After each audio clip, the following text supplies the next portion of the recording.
Well, good morning. I hope you're doing great today, and I'm glad that you're here. Well, it's already Vlogmas Day 18. Can you believe it?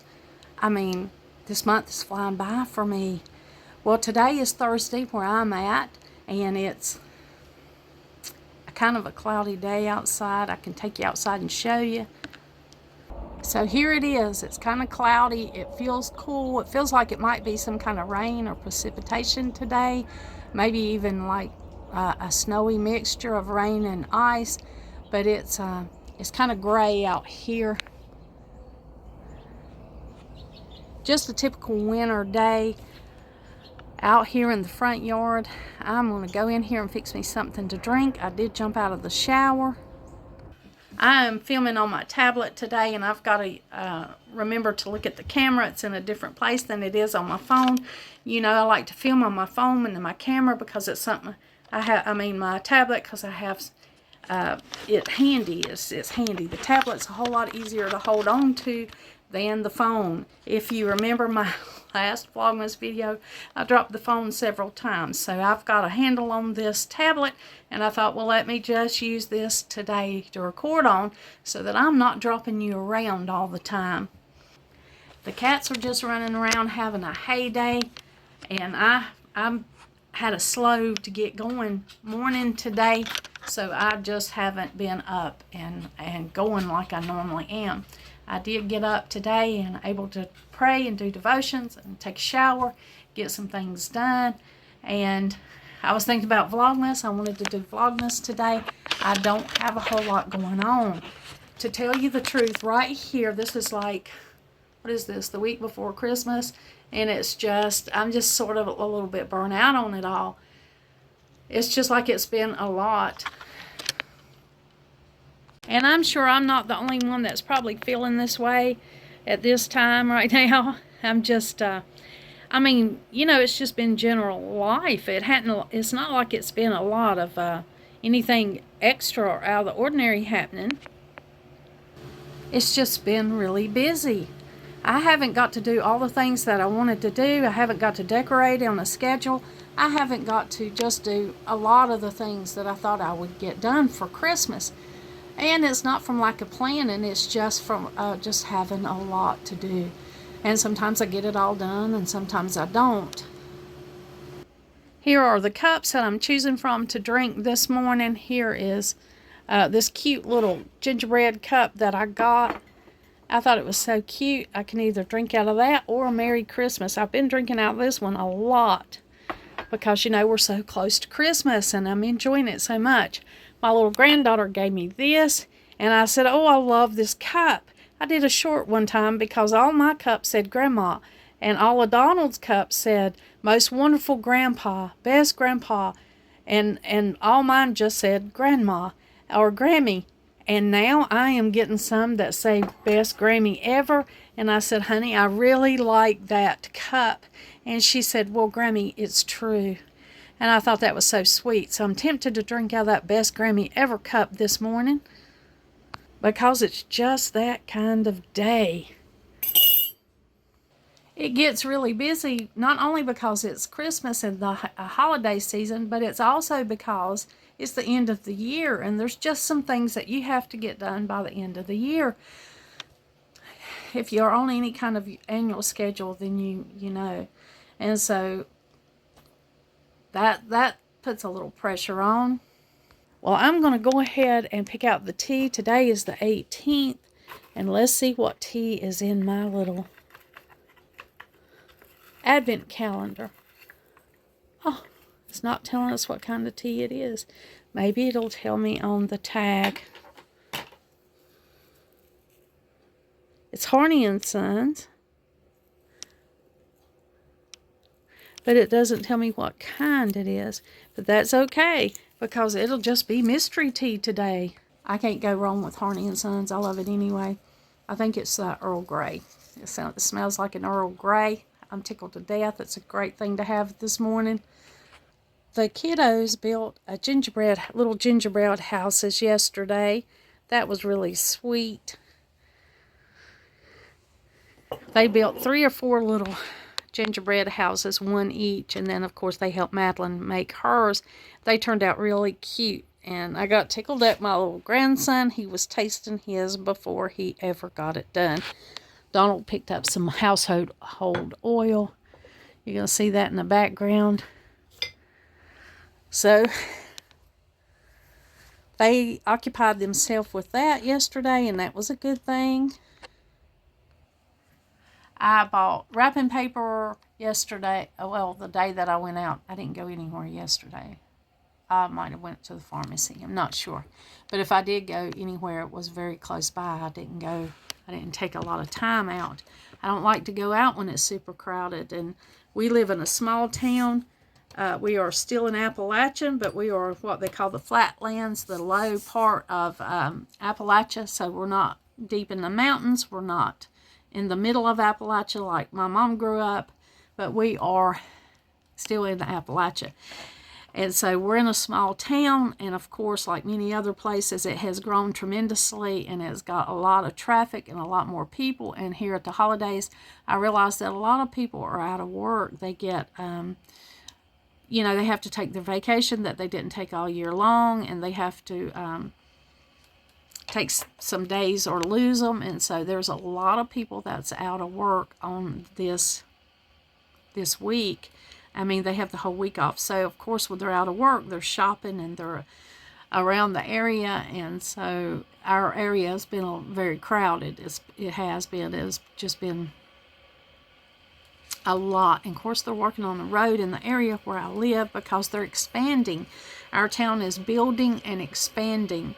Houses that had like an acre and a half of land, older houses, developers are buying those older houses, and they're taking the acre and a half and they're breaking it down and putting 3 new houses on it. So each house would have about a half an acre or maybe even less. And so they're crowding houses in our area. It's really building up a lot, and it has been in the last 10 years, but especially in the last few years. We've had a tremendous growth rate in the little town that we live in, and of course we're closer to a big city, and that is kind of bleeding down and bleeding over into our little town.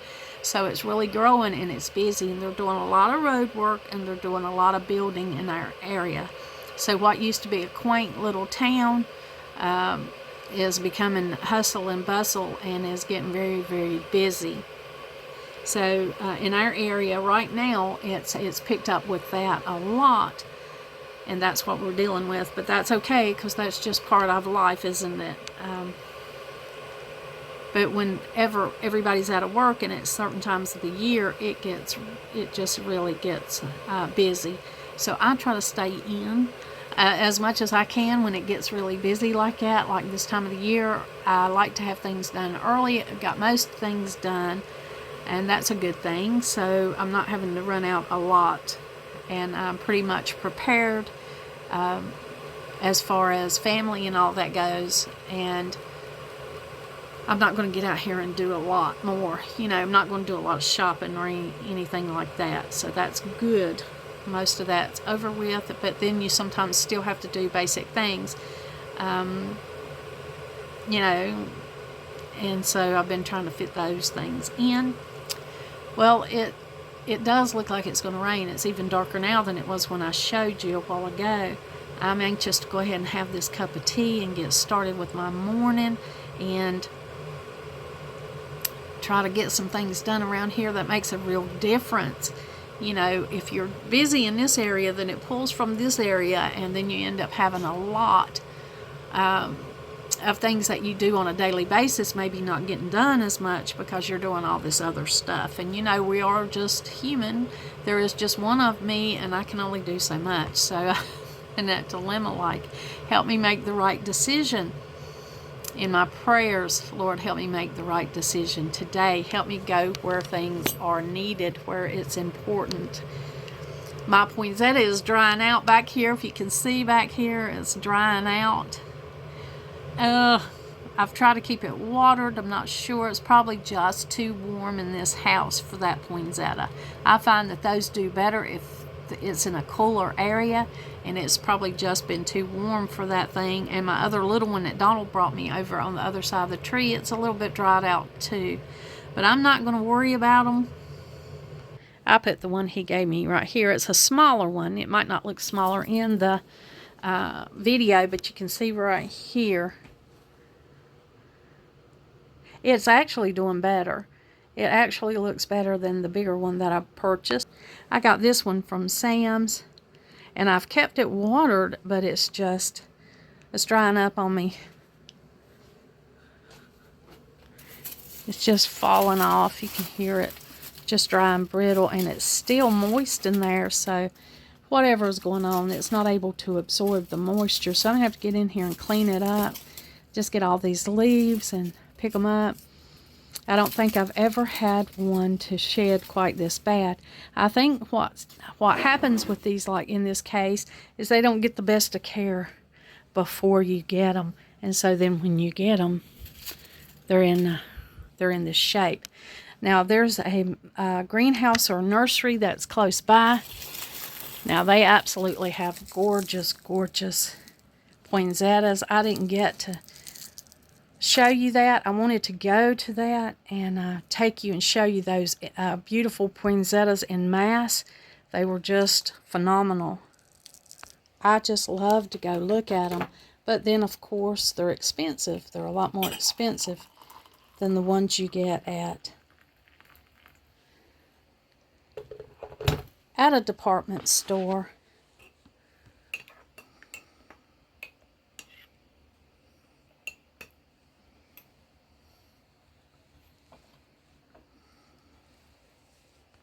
But it goes back to the old saying that you get what you pay for.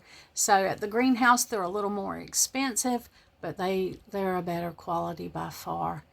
And then the ones that you buy at a department store, I mean, they're great if you get them, and you're just going to keep them for the season, that you're not interested in them as keeping them as a plant for a long time, but you just want them for the season. Then they're great for that too. But this one's dried out on me. It may not have been in that very best condition when I purchased it. It was dry when I purchased it, but most of them were. So, and then you don't want to carry a plant home that's just real wet. You want to be sure that you know, it's not leaking all out in your car and everything. So if I had really put the thought into it that I needed, I would have made sure that I got a moister one from the store. Now I'm dealing with this, my little poinsettia just drying out. Well, I did find something that's helped my dry lips, and this is calendula balm. I just spilled tea on it, or water when I was pouring it on my tea. But I've been using this lip balm that I made with calendula oil, and it's really helped my lips. I've been having a lot of problems with dry lips.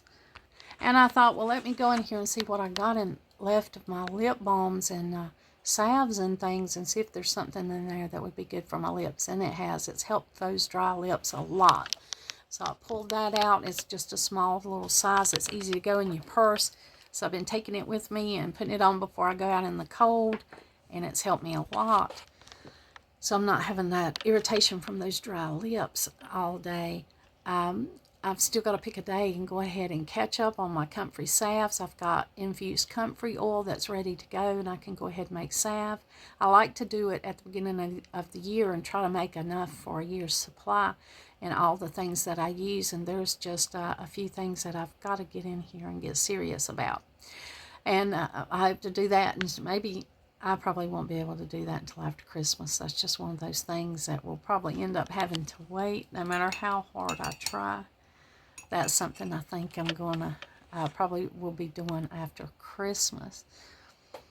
Well, I was in the shower this morning, and, you know, I don't know how it goes with y'all, but I was thinking about, Donald and I were talking about hang-ups, about, you know, emotional and mental hang-ups that people have in our family. You know, we were talking about like texture issues and just different things, and about hang-ups that we had growing up with, you know, our family had.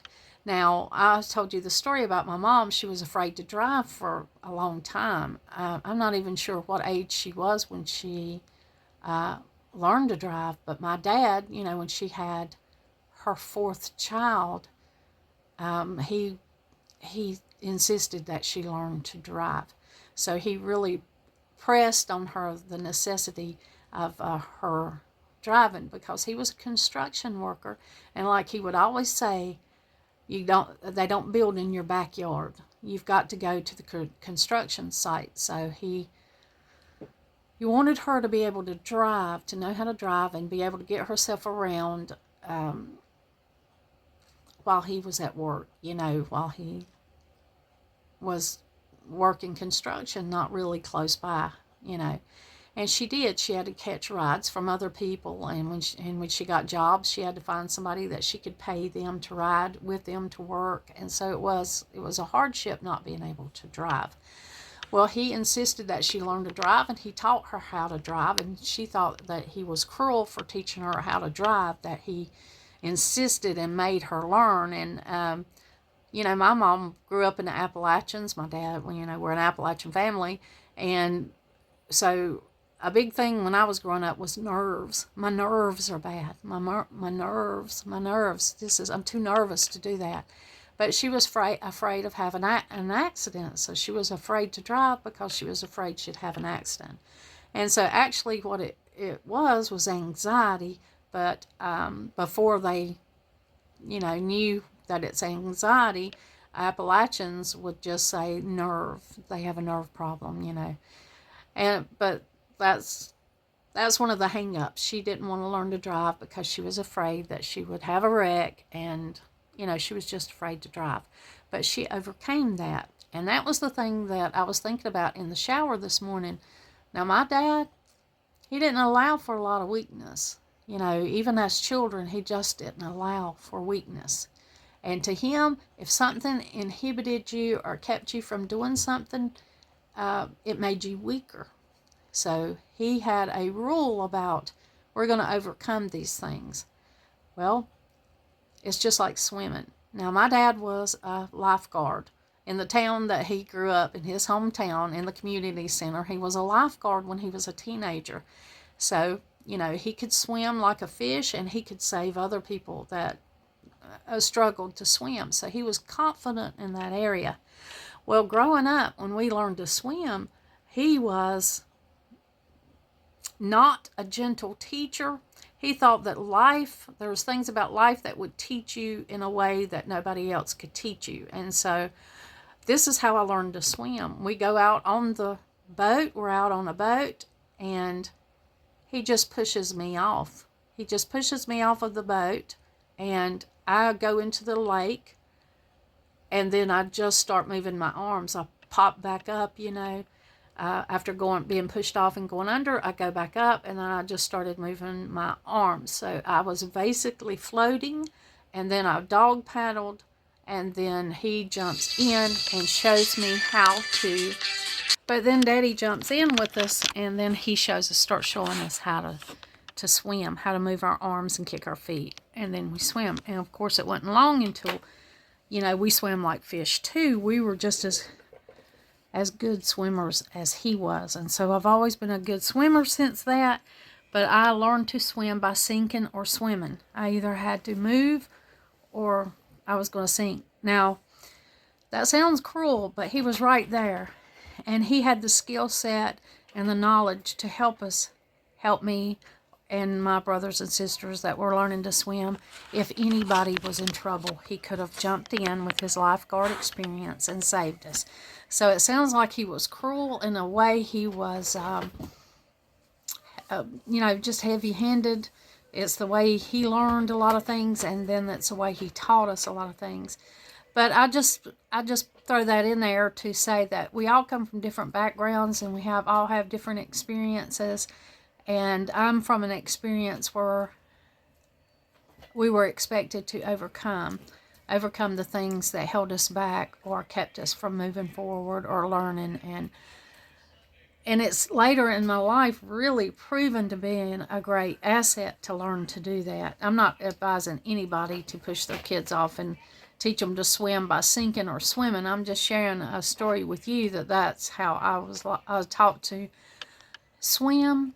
And there's a lot of other instances where, you know, you just really, you had to show up if you wanted to achieve, if you wanted to learn. You know, we were expected to do that. Now, there was 5 of us. I have 4 siblings. I have 2 brothers and 2 sisters, and we're all different. We have different personalities. My older sister, she, you know, we're very different. We're different personalities. I love her just as much, but sink or swim would not have worked for her. She just wasn't gonna. I don't know, he would have had to jump in and save her. She was a different personality, and she's still a different personality.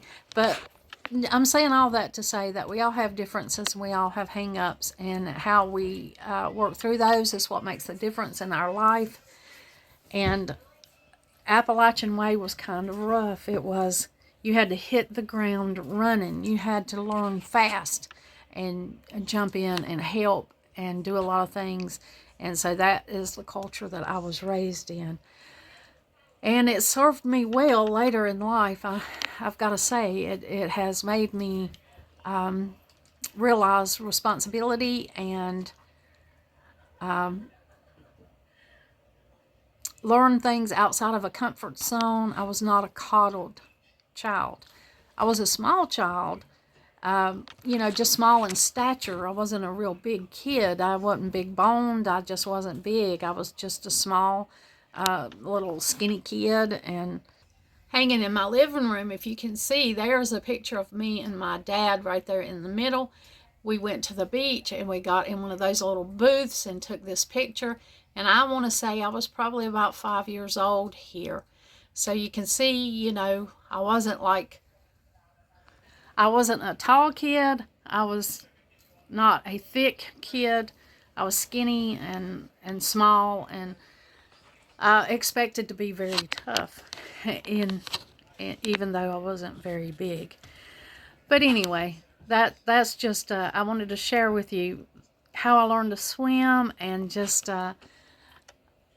share with you that story. I thought it would give you some insight into personality, and I am an extremely strong personality, coming from what won't kill you will make you stronger. Yeah, but you know, I look back on it now and I realize that, you know, he wasn't afraid to do that because he knew he could jump right in and save me. And I can look back over the years and see where he pushed us to do things, but he was right there in case we needed him. And so that was just a good background. I was thinking about that in the shower. I don't know if you ever just get up and you think about how you get to where you're at and what you've been through and who you are. And that was what I was going through my mind this morning in the shower.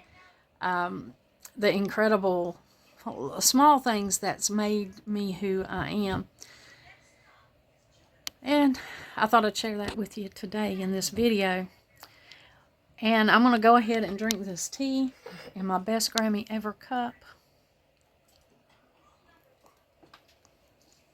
Now, while I was doing this video, I got a call. You probably heard the phone ring. When the phone rang, that was Donald.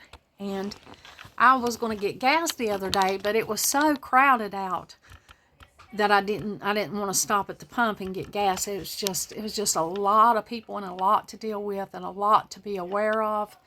And so I didn't want to go to the gas station. So I just coasted on home, and my car's been sitting out here without gas. Well, that just bothers Donald. He didn't want me to do that. He wants me to keep gas in that car at all times. And so he calls me just now. I just got back, and we had a date. He said, meet me at the gas station and I will pump gas for you. And he did. He filled my car up.